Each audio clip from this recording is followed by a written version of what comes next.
मंगलमय मंगलकरण नमो ताहि जाते भय अरहंतादि महान। करि मंगल करि हो महा ग्रंथ करन के काज। जाते मिले समाज सब पावे निज पद राज। पावे निज पद राज। इस भवतरु का मूल एक जानहु मिथ्या भाव।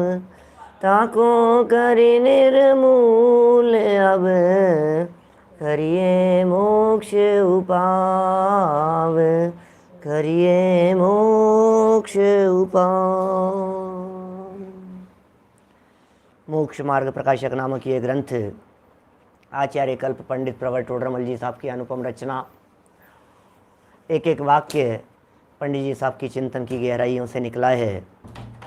हर वाक्य में उनका गहन चिंतन स्पष्ट झलकता हुआ नजर आता है।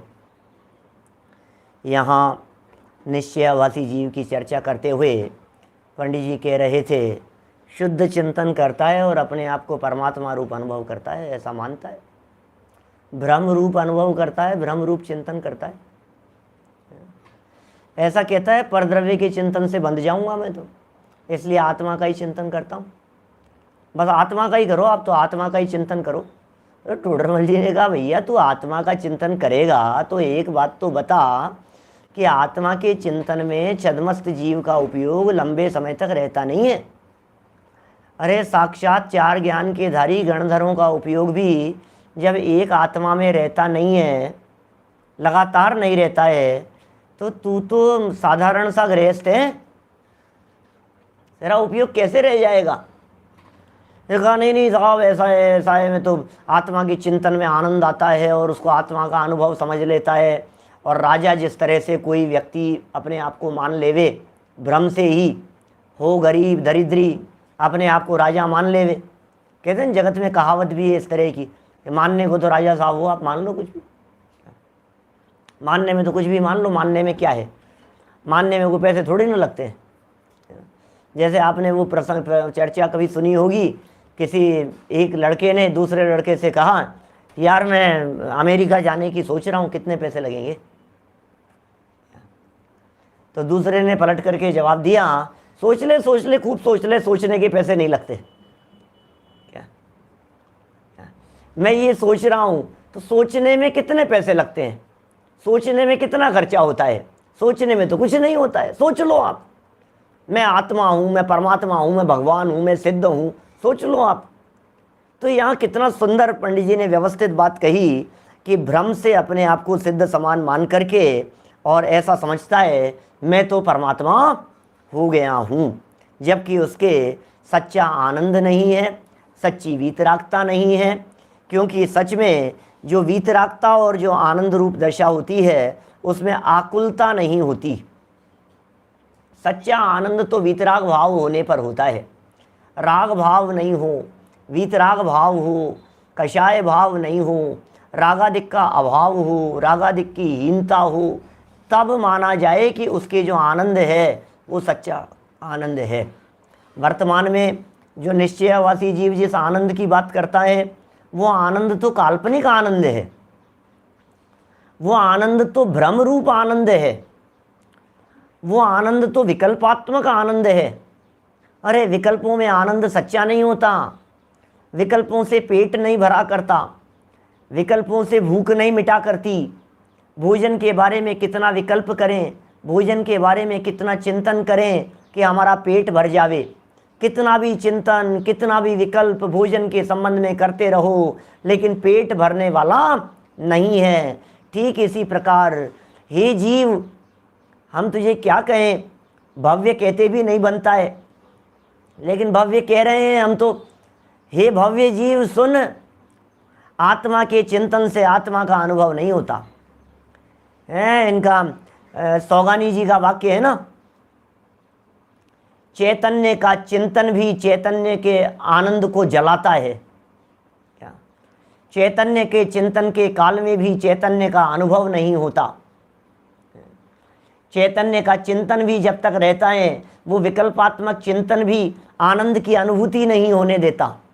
जब तक विकल्प है तब तक अनुभव नहीं है, और जब अनुभव होता है तब विकल्प नहीं होता। हमारे संजय जी सुनाते हैं जेवर, बहुत सारे बोल, हम तो रिकॉर्ड भी की ना उन्होंने कैसेट, और सुनाते चर्चा करते हैं बड़ी अच्छी, बहुत धीरे धीरे मंद मंद अपनी शैली से। तो चैतन्य का चिंतन, जब तक चिंतन है तब तक अनुभव नहीं है, जब अनुभव हो गया तब चिंतन नहीं रहा। ऐसा ही स्वरूप है। बोलो, छोटा सा मुन्ना सो रहा है, सहज बोल भाई सो गया क्या?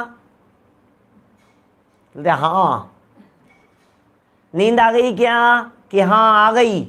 तो नींद आ गई? हाँ नींद आ गई। अब बताओ नींद आई कि नहीं आई? हैं? क्या था? नींद आई कि नहीं आई? जब तक वो बच्चा ये कह रहा है कि आ गई, उसका अर्थ यह है कि नींद नहीं आई। क्या? जब सच में नींद आ जाती है तो फिर जबान से शब्द नहीं निकलते हैं। मुझे नींद आ गई, ये इस बात का सूचक है कि नींद नहीं आई। जब तक चैतन्य का चिंतन चलता है, चिंतन में वो धारा बराबर चल रही है, तब तक समझ लेना कि आनंद की अनुभूति नहीं है। ये सब बातें यहाँ वीतराग चिंतन के संदर्भ में, वीतराग दशा के संदर्भ में, निराकुल आनंद के संदर्भ में कल पंडित जी साहब ने बहुत भावपूर्वक बात यहाँ कही है। देखिए, और एक निष्कर्ष वाक्य इस पूरे प्रकरण के बाद में दे दिया, ऐसे भ्रम रूप उनकी प्रवृत्ति पाई जाती है। निश्चयवासियों की प्रवृत्ति भ्रम रूप पाई जाती है। अब देखो पेज नंबर है 209 और बीच में प्रकरण को आगे बढ़ाते हैं। बहुत सुंदर और मार्मिक प्रकरण है, मज़ा आएगा आपको देखना, चिंतन की गहराई समझ में आएगी। इस प्रकार जो जीव, कल शायद लाइनें पढ़ी थी क्या अंत में, इस प्रकार जो जीव केवल निश्चयाभास के अवलंबी हैं। क्या कहा? इस प्रकार जो जीव केवल निश्चयाभास के अवलंबी हैं, उन्हें मिथ्या दृष्टि जानना। शुद्ध शुद्ध चिंतन की बातें करते हैं और गहराई से देखो तो सच में वे मिथ्या दृष्टि हैं। शुद्धता का ठिकाना नहीं है, अभी शुद्धता है नहीं उनके जीवन में। जैसे खतरनाक उदाहरण दे दिए यहाँ शुद्ध चिंतन करने वालों के लिए, ऐसे ऐसे कठोर शब्दों का प्रयोग कर दिया। जैसे वेदांती व सांख्यमती जीव, वेदांती जीव हैं। वेदांती क्या होता है? वेदों को मानने वाले वेदांती कहलाते हैं। क्या? वेदांत एक दर्शन है, वेदांत एक संप्रदाय है। इसी तरह से सांख्य मति, मति माने है मान्यता, मति माने बुद्धि भी कह सकते हो आप। तो सांख्य मति माने सांख्य जिनकी जैसी जिनकी बुद्धि है। ये दोनों ही प्रकार के दर्शन, ये दोनों ही प्रकार के धर्म दर्शन वाले जीव क्या कह रहे हैं? केवल शुद्धात्मा के श्रद्धानी है। गजब हो गया भाई साहब, आपने तो सोचा भी नहीं होगा। सोचा भी नहीं होगा आपने तो ये बात, आपके तो दिमाग में ये बात आई ही नहीं होगी। ऐसा ऐसा विकल्पों में भी ये बात नहीं आई होगी कि हमारे जैनियों के अलावा, जैन शास्त्रों के अलावा कोई जीव ऐसे हो सकते हैं जो केवल शुद्ध आत्मा का श्रद्धान करते हैं, आत्मा की शुद्धता का श्रद्धान करते हैं। ऐसे भी हैं दुनिया में लोग, और कौन जैन नहीं है? क्या बात कर रहे हो? दुनिया में ऐसे धर्म हैं, दुनिया में ऐसे संप्रदाय हैं, दुनिया में इस प्रकार के भी लोग हैं। कैसे लोग? जो वेदांत दर्शन वाले हैं, जो सांख्य दर्शन वाले हैं और आत्मा को शुद्ध मानते, विकार नहीं मानते, निर्विकारी मानते, केवल शुद्धात्मा के श्रद्धानी है। देखो भैया, ज्ञानी भी शुद्धात्मा का श्रद्धानी होता है, सम्यक दृष्टि भी शुद्धात्मा का श्रद्धानी है।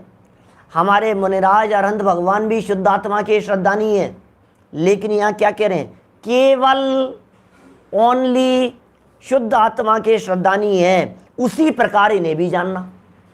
निश्चयवासी जीव सांख्यमतियों जैसा है, निश्चयवासी जीव वेदांतमतियों जैसा है। बोलो आप, कभी आपने चर्चा सुनी नहीं होगी, लेकिन हमने ऐसे अन्य मतावलंबियों के साथ में कई बार चर्चाएं की है, जिनकी चर्चाएं सुन करके बातों में ऐसा लगता है जैसे सम्यक दृष्टि हो। बोलो, बाद में पता लगता है कि वो जैन नहीं है, बाद में पता लगता है कि वो सांख्य दर्शन वाले हैं, बाद में पता लगता है वो वेदांत दर्शन। अरे आत्मा तो शुद्ध है, आत्मा तो निर्विकारी है, आत्मा तो निरंजन है, आत्मा में तो रंच मात्र भी राग द्वेष विकार काम क्रोध कुछ नहीं है, आत्मा संसार में भटकता ही नहीं है, आत्मा तो राग होता ही नहीं है, आत्मा के तो चतुर्गति होती ही नहीं है। ये तो सब जितना संसार दिख रहा है ना, ये सब तो भ्रम है। कल मैंने एक लाइन बोली थी ना वेदांतियों के संदर्भ में, स्वप्नमये यथा दृष्टम गांधर्व नगरम यथा। जैसे कोई व्यक्ति स्वप्न में किसी नगर को देखता है, तो जिस तरह से स्वप्ने में नगर दिखाई देता है, वास्तव में तो नगर है नहीं, उसी तरह से जो संसार दिखाई दे रहा है, यह संसार एक सपना है। सपने जैसा, सच्ची नहीं कह रहा हूं, ये झूठे लोगों की बात कह रहा हूं क्या, ये एकांतवादियों की बात कह रहा हूं मैं। ये टोडरमल जी निषेध कर रहे हैं इनका। देखिए क्या कह रहे हैं आगे, वेदांती व सांख्यमती जीव केवल शुद्धात्मा के श्रद्धानी है, उसी प्रकार इन्हें भी जानना। इन्हें मतलब किन्हें, इन्हें मतलब जैनियों को, जैनियों को क्या, निश्चयवासियों को। क्योंकि अरे साहब आप तो गलत कह रहे हो यार, उनसे तो मत मिलाओ। देखो, क्योंकि श्रद्धान की समानता के कारण उनका उपदेश इन्हें इष्ट लगता है और इनका उपदेश उन्हें इष्ट लगता है। क्या कह रहे हो हैं? ओम शांति वाले भी ऐसी बातें करते हैं, ब्रह्म कुमारी वाले भी ऐसी बातें करते हैं। समझ में आ रही है बात? गीता के अंदर ऐसी आत्मा की चर्चा की है, सुन करके ऐसा लगेगा ऐसा ही तो है आत्मा का स्वरूप। आपको बोलो, ऐसी ऐसी चर्चा लगेगी आपको, दिखने में तो ऐसा ही लगेगा आपको। नैनम छिन्नन्ति शस्त्राणि नैनम दहति पावक, न चैनम केल दंत्यापो न शोषयति मारुतः। हो, आत्मा को शस्त्र से काटा नहीं जा सकता है, आत्मा को अग्नि से जलाया नहीं जा सकता है। आत्मा तो ऐसा है जिसे छेदन भेदन नहीं किया जा सकता है, जिसे जलाया नहीं जा सकता है। अरे पानी जिसे गीला नहीं कर सकता और हवा जिसे सुखा नहीं सकती, ऐसा आत्मा का स्वरूप है। बोलो है कि नहीं ऐसा ही? बात तो सच्ची है, बात तो सच्ची है भाई साहब। बोलो, ऐसा ही लगेगा हमारे को इनकी मान्यता। अरे वाह रे साहब, क्या आत्मा के बारे में बतलाया भाई साहब, अमर है आत्मा, तो क्या राग नहीं है आत्मा में, निरंजन है, कालिमा नहीं है आत्मा में, सदा शिव संप्रदाय चलता है सदा शिव के नाम से। क्या आत्मा की शुद्धता की बातें करने वाला एक संप्रदाय चलता है इस प्रकार का, सदाशिव नाम का संप्रदाय। ये आत्मा शुद्ध ही था, शुद्ध ही है और शुद्ध ही रहेगा, अनादि से अनंत तक शुद्ध ही है। ऐसे लोग कौन? अब ये ऐसी चर्चा करो तो निश्चयवासी जीव को कैसी लगेगी? बहुत अच्छी बात है। निश्चयवासी जीव जिस प्रकार की बातें करता है, सांख्य वेदांतियों को कैसी लगेगी? बहुत अच्छी लगेगी। उनको इनकी बातें अच्छी लगती है, इनको उनकी बातें अच्छी लगती है। लो क्या करें, दोनों एक जैसे दिखाई देते। ये कह रहे हैं श्रद्धान की समानता के कारण हैं तो जैन। न्याय शास्त्रों में एक शब्द का प्रयोग किया जाता है, प्रच्छन्न। प्रच्छन्न, प्रच्छन्न बौद्ध है, ये जीव प्रच्छन्न सांख्य है, यह जीव प्रच्छन्न वेदांती है। प्रच्छन्न माने जैनी के वेश में छिपा हुआ वेदांती, प्रच्छन्न वेदांती। प्रच्छन्न सांख्य है, जैन कुल में जन्म लेकर अपने नाम के पीछे जैन शब्द लगाकर छिपा हुआ वेदांती सांख्य है। ऐसा प्रच्छन्न बौद्ध है। अपने समय सार ग्रंथ के सर्व विशुद्ध ज्ञान अधिकार में इस प्रकार के प्रच्छन्न बौद्ध, प्रच्छन्न सांख्यों की चर्चाएं की है। तो टोडरमल जी साहब उसका यहां निषेध कर रहे हैं। देखो, तथा उन जीवों को ऐसा श्रद्धान है, उन जीवों को ऐसा श्रद्धान है, निश्चयवासियों को ऐसा श्रद्धान है, सांख्य वेदांतियों को ऐसा श्रद्धान है कि केवल शुद्धात्मा के चिंतन से तो संवर निर्जरा होते हैं, वह मुक्त आत्मा के सुख का अंश वहाँ प्रकट होता है, तथा जीव के गुणस्थान आदि अशुद्ध भावों का और अपने अतिरिक्त अन्य जीव पुद्गल आदि का चिंतन करने से आश्रव बंद होता है। बातें अच्छी लग रही है आपको? मुझे मालूम है हमारे सादर भी होंगे, कई ऐसे भी होंगे बैठे हुए जिनको लगेगा यार क्या गजब बात कह रही है भाई साहब। शुद्ध आत्मा के चिंतन से संवर निर्जरा होता है, वहाँ मुक्त आत्मा का अंश प्रकट हो जाएगा, सुख का अंश प्रकट हो जाएगा, और गुणस्थान का चिंतन करो तो बंधेगा, पुद्गल का चिंतन करो तो बंधेगा, परद्रव्य का चिंतन करो तो बंधेगा। अरे भैया ये पूरा का पूरा पैराग्राफ अज्ञानी के लिए लिखा है, ये पूरा का पूरा पैराग्राफ मिथ्या मान्यता वाले के लिए लिखा है। ये मान्यता बराबर नहीं है, ये सोच ठीक नहीं है, इस प्रकार का चिंतन ठीक नहीं कह रहे हैं टोडरमल जी साहब। क्या अपने को तो लगता तो ऐसा ही है, अरे भैया आत्मा का चिंतन करो, भैया आत्मा का चिंतन, आत्मा का चिंतन। मैंने सोगानी जी साहब का वाक्य बतलाया था ना अभी थोड़ी देर पहले, चैतन्य का चिंतन भी जलाने वाला है आत्मा को। चैतन्य के चिंतन के काल में भी चैतन्य की अनुभूति नहीं होती है, तो ये सोच रहा है चिंतन कर रहा हूं और शुद्ध आत्मा का चिंतन, शुद्ध आत्मा का चिंतन, और संवर निर्जरा हो रहे मेरे तो कर्म नहीं आ रहे, कर्म का बंधन नहीं हो रहा है, कर्म का आश्रव नहीं हो रहा है, पूर्व के बंधे हुए कर्म निर्जरित हो रहे हैं, ऐसा समझ रहा है। विकल्प है, विकल्प। चिंतन माने विकल्प ही होता है, चिंतन विकल्पात्मक ही होता है, चिंतन में निर्विकल्पता नहीं होती। अरे जहां निर्विकल्पता है वहां चिंतन नहीं है, वहां चिंतन का विश्राम है। मन पावे विश्राम, मन ने जब तक विश्राम प्राप्त नहीं किया है तब तक चिंतन चल रहा है, चिंतन चल रहा है, चिंतन चल रहा है। ऐसा स्वरूप है, ऐसा स्वरूप है, ऐसा स्वरूप है, ऐसा स्वरूप है, ऐसा स्वरूप है। विकल्पात्मक भूमिका में जो चल रहा है उसका नाम है चिंतन, और वे विकल्प जिस क्षण टूट जाते हैं उस क्षण होता है निर्विकल्प आत्मा का अनुभव। वह है आत्मा की निर्विकल्प अनुभूति। ख्याल में आ रही है बात? शुद्ध आत्मा के चिंतन से तो संवर निर्जरा होते हैं, ये मान्यता है उसकी। वह मुक्त आत्मा के सुख का अंश, मुक्त आत्मा, जैसे मुक्त आत्माओं को सुख प्रकट होता है वैसे सुख का अंश क्या वहां प्रकट होता है, तथा जीव के गुणस्थान आदि अशुद्ध भावों का क्या, गुणस्थान का, मार्गणा स्थान का, मैं गतियों वाला हूँ, मैं इंद्रियों वाला हूँ, ऐसा ऐसा जो चिंतन है, मेरे पहला गुणस्थान है, मेरे चौथा गुणस्थान है, पांचवा करना है, मुझे तो छठा सातवां गुणस्थान चाहिए, इस पंचम काल में मैं वहाँ तक पहुँच सकता हूँ। तो ये कह रहे हैं गुणस्थान आदि अशुद्ध भावों का और अपने अतिरिक्त अन्य जीव पुद्गलादिक का, अन्य जीव का चिंतन करो, अनंत भगवान का, सिद्ध भगवान के संदर्भ में, पुद्गल द्रव्य के संदर्भ में, शरीर के संदर्भ में, परद्रव्य के संदर्भ में। तो कह रहे हैं पुद्गलादिक का चिंतन करने से आश्रव बंद होता है। ये सारे वाक्य गलत कहे गए हैं।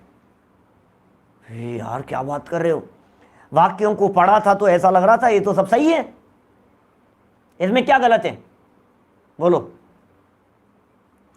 इसलिए अन्य विचार से परान्मुख रहते हैं। कौन? निश्चयवासी जीव। निश्चयवासी जीव अन्य विचार से परान्मुख रहता है। सुनो भाई साहब, बारीकी बतलाता हूं इसमें। निज को निज पर को पर जान, फिर दुख का नहीं लेश निदान। क्या कहा? निज को निज पर को पर जान। तो बोलो पर को जाने के नहीं जाने? तुम तो कह रहे हो पर को जानने से बंधन होता है। निश्चयवासी क्या कह रहे हैं? पर को जानने से बंधन होता है। और यहां जिनवाणी क्या कह रही है? पर को पर और निज को निज ऐसा जान। जानने का निषेध नहीं है पर को, पर के चिंतन का निषेध नहीं है, लेकिन पर के निज रूप चिंतन का निषेध है। बात समझ में आ रही है? शरीर के चिंतन का निषेध नहीं है, शरीर के अनित्यता का, शरीर की अशरणता का, शरीर की असारता का, शरीर में परत्व बुद्धि का, ये शरीर की अशुचिता का, ये सब चिंतन तो मुनिराज भी 12 भावनाओं का चिंतन करते समय करते हैं। तो शरीर के चिंतन का निषेध नहीं है, शरीर में एकत्व पने के चिंतन का निषेध है। क्या बात ख्याल में आ रही है? मिस्टेक कहां हो रही है यहां निश्चयवासी जीव के माध्यम से? ये कह रहे हैं नहीं शरीर नहीं, शरीर का चिंतन, अरे शरीर के चिंतन से तो बंद, क्या बात कर रहे हो? शरीर के चिंतन से बंधेगा? उपयोग में यदि परद्रव्य जानने में आ गया तो क्या बंधन होने लग जाएगा? नहीं होगा। उपयोग में परद्रव्य आना ये बंधन का कारण नहीं होता है, उपयोग में परद्रव्य आना ये बंधन का कारण नहीं होता है। तो फिर बंधन का कारण क्या है? निज को पर, पर को निज मान, फिर सुख का नहीं लेश निदान। पर को निज मान लिया। कौन पर? ये आईने में दिखने वाला जो पर है ना, उस पर को निज मान लिया। अरे यार मैं कैसा दिखता हूं, मैं कितना कमजोर दिखने लग गया ना आजकल, ये क्या हो गया, मेरे बाल सफेद हो गए हैं थोड़े से, ये क्या हो गया है, ये चेहरे पर झुर्रियां पड़ने लग गई है। ये क्या किया? पर को निज माना, ये दुख है, ये अनंत संसार का कारण है कि नहीं नहीं साहब पर से तो बंधेगा, पर से तो बंधेगा, पर को मत जानो, पर को मत जानो, पर को जानना ही नहीं हमारे को, पर रूप चिंत। अरे भाई साहब जिनवाणी क्या कह रही? अभी टोडरमल जी के स्टेप बाय स्टेप तर्क देखोगे ना तो आप सोचते रह जाओगे यार क्या चिंतन प्रस्तुत किया है इस विषय वस्तु के संदर्भ में। सारी मिथ्या मान्यताएं निकल जाए हमारी। विनीत जी भाई साहब बोलो, ये जो पंडित जी साहब चिंतन प्रस्तुत कर रहे हैं, ये चिंतन को जरा देखना, भी स्टेप बाय स्टेप प्रस्तुत कर रहे हैं आगे। यहां तक अभी ये जो पैराग्राफ पढ़ा है अपन ने 209 नंबर पेज पर नीचे से तीसरा पैराग्राफ, इस पैराग्राफ को पढ़कर अभी आगे पीछे का प्रकरण मत पढ़ो, सिर्फ इस पैराग्राफ को पढ़ो और अपने हृदय पर हाथ रख करके सोचो हम कैसा अनुभव करते हैं। बिल्कुल सही है, सही है यार। केवल शुद्ध आत्मा का चिंतन करो, उससे संवर निर्जरा होंगे। पर का चिंतन करेगा, पर जीव का चिंतन करेगा, पुद्गल का चिंतन करेगा तो आश्रव बंद होगा।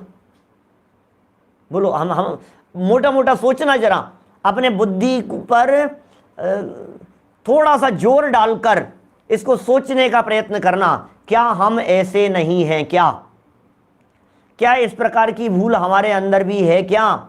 यदि हमारे अंदर इस प्रकार की कोई भूल हो तो पंडित जी साहब कह रहे हैं निकाल लेना कि साहब इसमें गलती क्या है। प्रश्न तो खड़ा होता है, आखिर इसमें गलती क्या है? शुद्ध आत्मा का चिंतन कर रहा हूं भैया, आत्मा आत्मा आत्मा आत्मा का चिंतन चल रहा है, इसमें गलती क्या है? कि नहीं, कोई गलती नहीं है, आत्मा के चिंतन में कोई गलती नहीं है।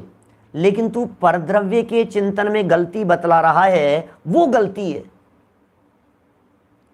पर के चिंतन का निषेध कर रहा है, वो गलती है। परद्रव्य के चिंतन से आश्रव बंद समझ रहा है, वो गलती है। परद्रव्य का चिंतन हो लेकिन पर का परायेपने चिंतन हो। बोलो चोर और साहूकार में फर्क क्या है? दूसरे के माल के ऊपर दृष्टि चोर की हो सकती है कि साहूकार की? बोले दोनों की हो सकती है। दृष्टि होना अलग बात है, लेकिन दृष्टि में उसको अपना मानने रूप वृत्ति ये बेईमान की है, और पर को देखकर, पर को जानकर परायेपन की बुद्धि की है, बस उसे जान लिया, पर को पर जान लिया, उसमें क्या हो गया? ऐसी ज्ञानी की हुआ करती है। जानना स्वभाव है और जानने का रस वो विभाव है, जानने का रस वो अपराध है। वाक्य ध्यान रखना, जानना स्वभाव है और जानने का रस वो अपराध है। इसलिए परद्रव्य ज्ञान का विषय बन जावे तो डरने की जरूरत नहीं है। अभी नीचे सुनो, नीचे जो 2 पैराग्राफ है इनमें इनका बड़ा गजब का स्पष्टीकरण दिया है। अगले वाक्य पढ़ता हूं। सो यह भी सत्य श्रद्धान नहीं है। अब ये अगले पैराग्राफ में दे दी ये लाइन, नीचे वाला पैराग्राफ तो पढ़ना नहीं है हमारे को। कभी कभी तो ऐसा होता है व्यक्ति नीचे की लाइन को पढ़ता नहीं है और ऊपर ऊपर के प्रकरण को सिद्ध करता रहता है। टोडरमल जी ने लिखा है साहब परद्रव्य के चिंतन से बंधन होता है। मैं दिखा दूं आपको लाइन, अब नीचे की लाइन तो पढ़ नहीं रहे हैं। टोडरमल जी ने लिखा है आश्रव बंद होते हैं परद्रव्य के चिंतन से और आत्मा के चिंतन से संवर निर्जरा होते हैं। टोडरमल जी की लाइन है भाई साहब, स्पष्ट शब्दों में लिखा है। बोलो लिखा है कि नहीं? ये लिखा है। लेकिन भैया लिखा तो है, तू अगले पैराग्राफ की फर्स्ट लाइन पढ़ तो सही। तो यह भी सत्य श्रद्धान नहीं है, क्योंकि शुद्ध स्वद्रव्य का चिंतन करो या अन्य चिंतन करो। देखो क्या कह रहे हैं भैया, अपना चिंतन करो या परद्रव्य का चिंतन करो, शुद्ध स्वद्रव्य का चिंतन करो या फिर अन्य चिंतन करो। यदि वीतरागता सहित भाव हो तो वहां संवर निर्जराई है। बड़ी गजब की बात है। यदि वीतरागता सहित चिंतन है, पर को जानकर के अट्रैक्ट नहीं हो रहा है, पर को जानकर के प्रभावित नहीं हो रहा है, तो वहां संवर निर्जराई है। हम आपसे पूछ रहे हैं, अभी चर्चा करेंगे नीचे चल करके, जब विस्तार से चर्चा आएगी तब मैं आपको एक हिंट देता हूं। हमारे भावलिंगी संत, बोलो उनके नंदीश्वर दीप संबंधी चिंतन चलता है कि नहीं चलता है? भावलिंगी संतों की बात कर रहा हूं। आप कहेंगे साहब पता नहीं, नहीं चलना चाहिए, चल सकता है। भावलिंगी संतों ने नंदीश्वर दीप का वर्णन लिखा है, बिना चिंतन के वो वर्णन लिखा कैसे, ये तो बताओ। तो फिर कितना आश्रव बंद हो रहा होगा उनके। भावलिंगी संतों ने जब समोशरण की रचना लिखी तो कितना उनके बंधन हो रहा होगा। भावलिंगी संतों ने जब समझ लीजिए आप ये अकृत्रिम चैत्यालयों का वर्णन लिखा, स्वर्ग नरक का वर्णन लिखा, तो कितना आश्रव बंद हो रहा होगा। फर्क नहीं पड़ता है, वीतराग भाव सहित है। अरे अज्ञानी जीव चक्रवर्ती की चर्चाओं को पढ़े तो इसका मन ललचाता है, और ज्ञानी जीव प्रथमानुयोग में इस तरह की भोग विलासिता की बातें भी करें तो उनके अंतर में वैराग्य भाव वर्तता है, वीतराग दशा वर्ती। ये फर्क है, इस बात को समझना पड़ेगा हमारे को गहराई से। मुनिराज हैं और एक प्रथमानुयोग पढ़ पढ़ करके अज्ञानियों को लगता है यार क्या भोग भोग रहे हैं, यार क्या भोग है, यार कैसा वर्णन कर रहे हैं। वीतरागी संत ऐसा वर्णन कर रहे हैं। कई बार तो प्रथमानुयोग के वचनों को पढ़ते हुए ऐसे ऐसे तक कथन वचन विस्तार से लिखते हैं कि आपको पढ़ते पढ़ते शर्म आ जाए, आप पढ़ नहीं पाए, आपकी आंखें झुक जाए। कभी सभा के अंदर चलते हैं तो बोलते हुए ऐसा लगता है क्या बोले, बढ़ जाओ आगे इनको बोल करके, ऐसे ऐसे वर्णन। आत्मानुशासन में इस प्रकार के वर्णन किए, हरिवंश पुराण में इस प्रकार के वर्णन किए, पुराणों के अंदर अनेक स्थानों पर इतना ऐसा वर्णन करते हैं, स्त्रियों के अंगों का, अंगोपांगों का बहुत बहुत विस्तार से वर्णन करते हैं। अब कौन कर रहा है? वीतरागी संत कर रहे हैं। ये अज्ञानी जीव, मूर्ख जीव उसको पढ़ पढ़ करके रागी द्वेषी कशाई हो, और वीतरागी संत लिखते हुए भी वीतराग भाव है उनके, तो राग भाव का पोषण नहीं है। क्या लिख रहे हैं? यदि वीतरागता सहित भाव हो तो वहां संवर निर्जराई है। भैया बात तो भाव की है, भाव में वीतरागता है या सरागता है। और जहां रागाधिक भाव हो वहां आश्रव बंद ही है। इसका मतलब आश्रव बंद तो रागाधिक से होते हैं, वीतराग भाव तो निराश्रव हुआ करता है। ज्ञानी जीवों के जीवन में जैसे जैसे वीतरागता होती है, ज्यों ज्यों वीतरागता बढ़ती चली जाती है, त्यों त्यों अवंध रूप दशा होती चली जाती है, बंधन का अभाव होता चला जाता है, निर्जरा की वृद्धि होती चली जाती है। 73-74 नंबर गाथा, 74वीं गाथा में लिखा ना ऐसा, जो जैसे जैसे ये जीव विज्ञान घन स्वभाव रूप होता चला जाता है, वीतराग विज्ञान रूप होता चला जाता है, त्यों त्यों इस जीव के शुद्धता बढ़ती चली जाती है और आश्रव छटते चले जाते हैं। समय सार ग्रंथ की बात कर रहा हूं। तो रागादि भाव हो वहां तो आश्रव बंधे एक रागादि अशुद्ध उपयोग सो। बनारसी दास जी की लाइन है। कैसे बंध रहा है? रागादि अशुद्ध उपयोग से बंध रहा है। अब तर्क, अब तर्क सुनना यहां बड़ा गजब का। यदि परद्रव्य को जानने से ही आश्रव बंद होते हो तो केवली तो समस्त परद्रव्यों को जानते हैं, इसलिए उनके भी आश्रव बंद होंगे। अब क्या करें बोलो, समझ में आ रही है बात? अरे यार क्या करें, केवली भगवान परद्रव्य को जानते हैं या नहीं? सर्वद्रव्य पर्यायेषु केवलस्य तत्वार्थ सूत्र का सूत्र है पहले अध्याय का। सर्वद्रव्य पर्यायेषु केवलस्य, केवल ज्ञान का विषय सर्वद्रव्य होते हैं, केवल ज्ञान का विषय सर्व पर्याय होती है। बोलो अब क्या करें? सारे द्रव्यों और सारे, तो केवल ज्ञानी कितने बनते होंगे? केवल ज्ञानी के कितना आश्रव होता होगा? केवल ज्ञानी के कितना बंधन होता होगा? बिल्कुल नहीं होता। क्या बात करते हो? अच्छा सिद्ध भगवान जानते हैं या नहीं? अच्छा सिद्ध भगवान ये जान रहे हैं या नहीं कि हम लोग बैठ करके स्वाध्याय कर रहे हैं? केवल ज्ञानी के ज्ञान में, सिद्ध भगवान के ज्ञान में ये सब झलक रहा है या नहीं? क्या जान रहे हैं? केवल ज्ञान है उनके, परिपूर्ण ज्ञान है उनके। लोकालोक केवल ज्ञानियों के ज्ञान में झलक रहे हैं। लोकालोक झलकते जिसमें ऐसा प्रभु का केवल ज्ञान। अब जी भाई साहब की लाइन है ना, क्या? लीन रहे निज शुद्धात्म में प्रतिक्षण हो आनंद महान।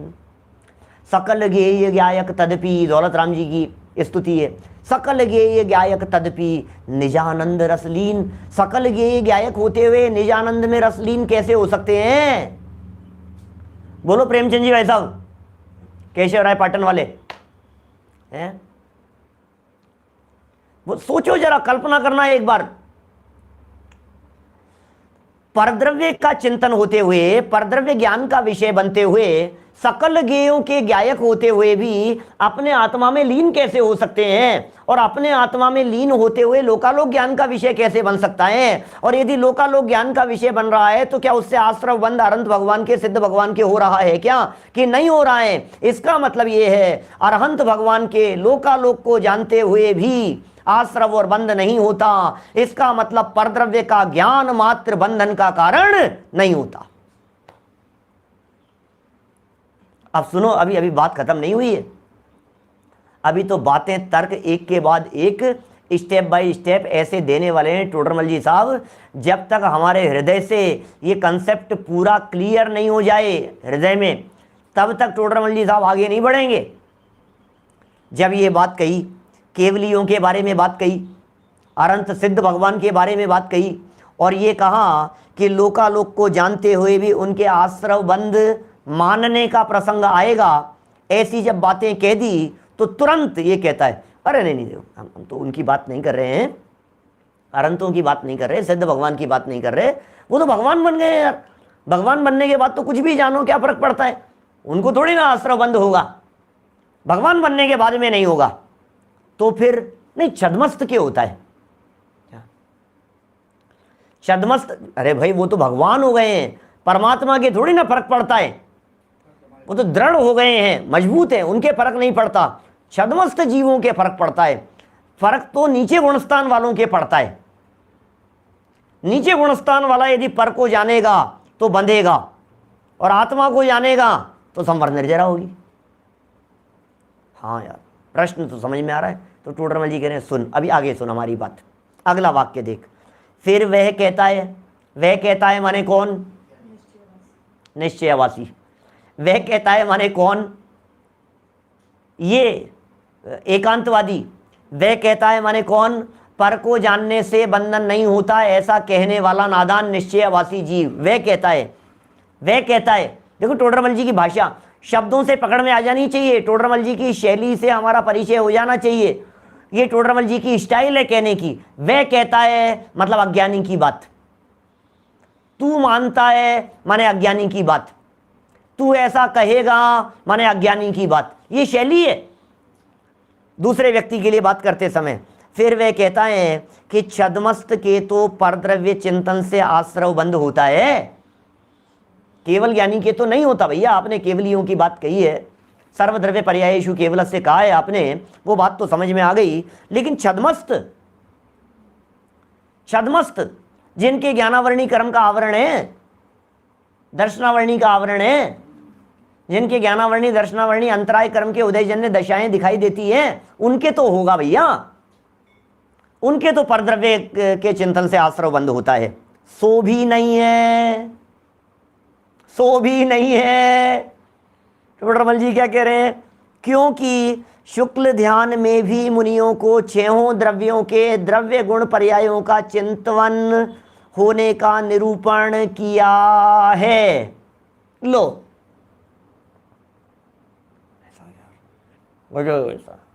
केवल ज्ञानियों के तो है नहीं। और छद्मस्त की बात कर, छद्मस्त माने कौन?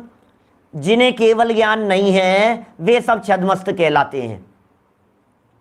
पहले गुणस्थान से लेकर 12वें गुणस्थान तक सब जीव छद्मस्त कहलाते हैं।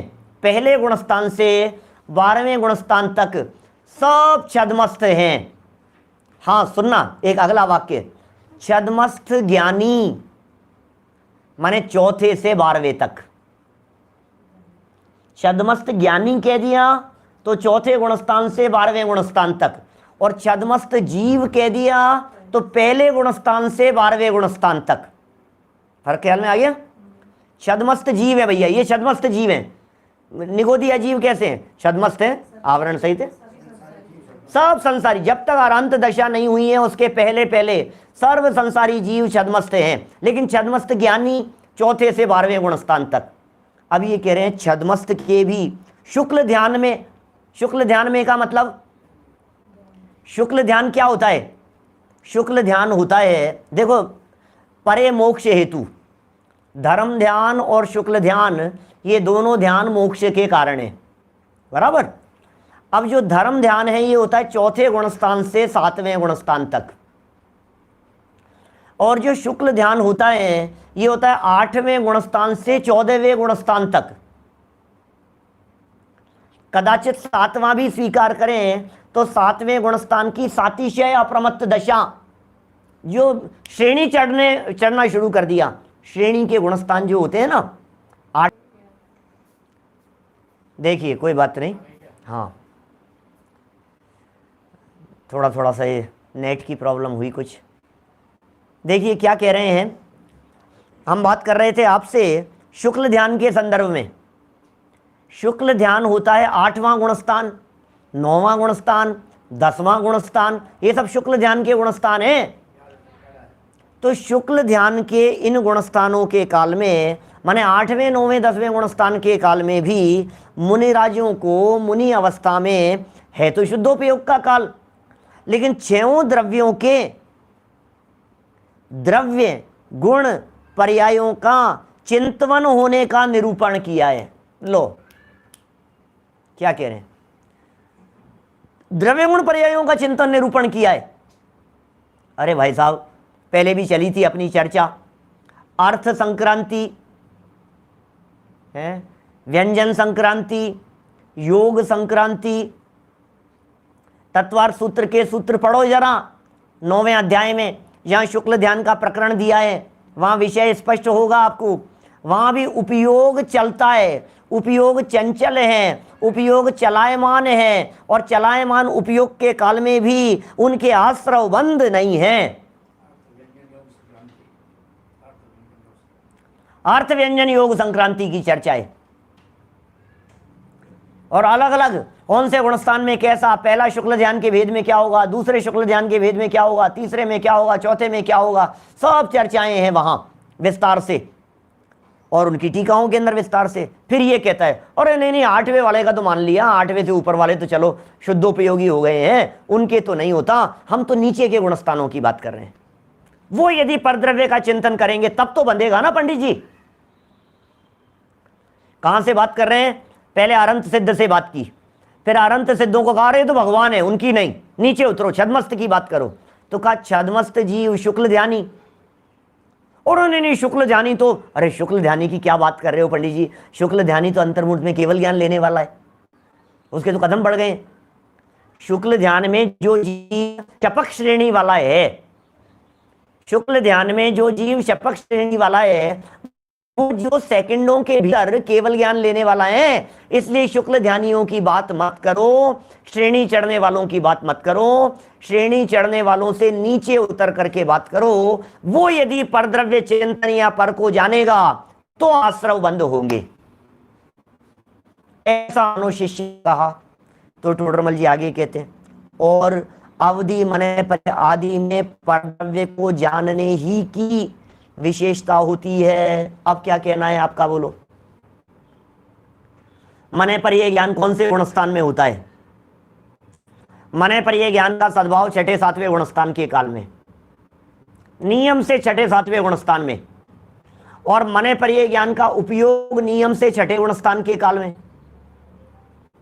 तो बोलो छठे सातवें गुणस्थानवर्ती भावलिंगी संतों को परद्रव्य चिंतन है या नहीं है? नियम से मने पर यह ज्ञान किसके मन की बात जानता है? वैसा मन की बात जानता है मने पर ये, अपने मन की।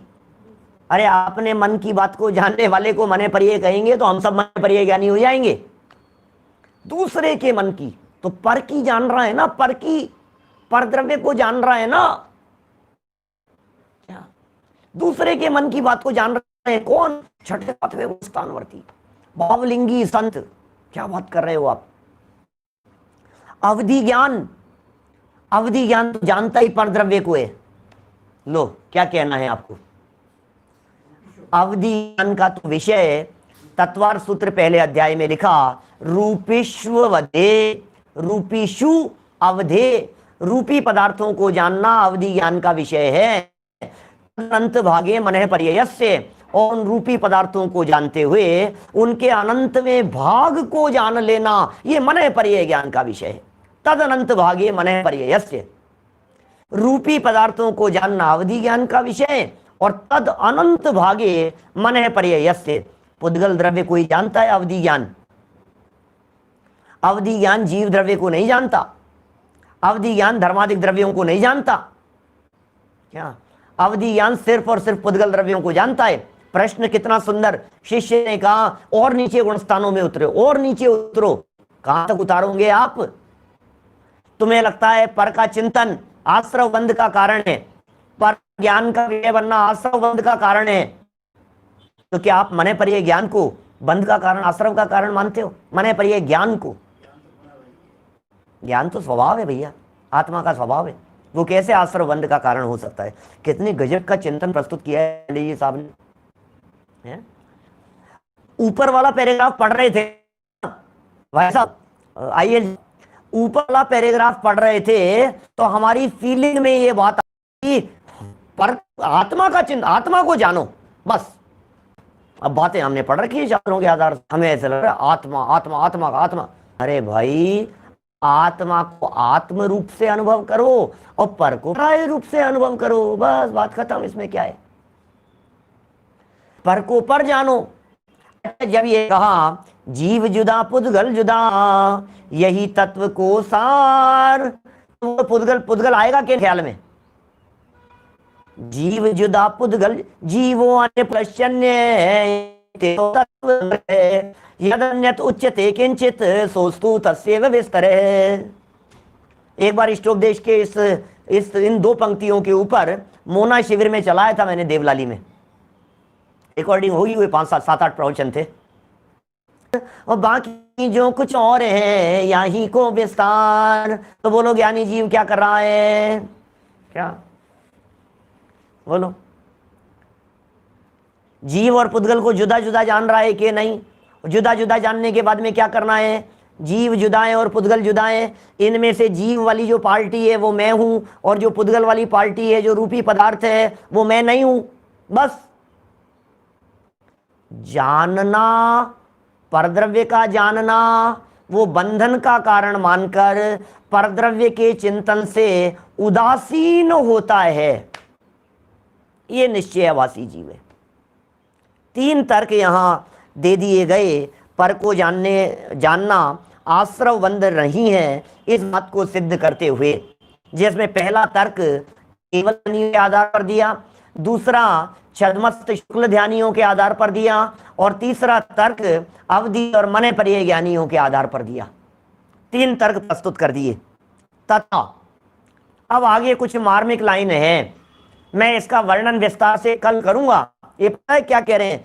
चौथे गुणस्थान में कोई अपने स्वरूप का चिंतन करता है, उसके भी आश्रवबंध अधिक हैं तथा गुण श्रेणी निर्णय नहीं है। और पांचवें छठे गुणस्थान में आहार विहार आदि क्रियाएं होने पर भी परद्रव्य चिंतन में ही से भी आश्रवबंध थोड़ा है और गुण श्रेणी निर्जरा है। अभी नहीं समझ में आया होगा, कल करूंगा विस्तार चर्चा। बहुत मार्मिक प्रकरण है, हिल जाए ऐसा प्रकरण है। चौथे आत्मा का चिंतन जिसके ज्यादा हो रहा है, बोले संवर निर्जरा नहीं है ज्यादा, और बोले परद्रव्य का आहार विहार आदि क्रियाएं हो रही है, बोले निर्जरा ज्यादा है। बोले गुण श्रेणी निर्जरा होती है, बोले आश्रव बंध कम होता है। भाई साहब ये जागम है क्या?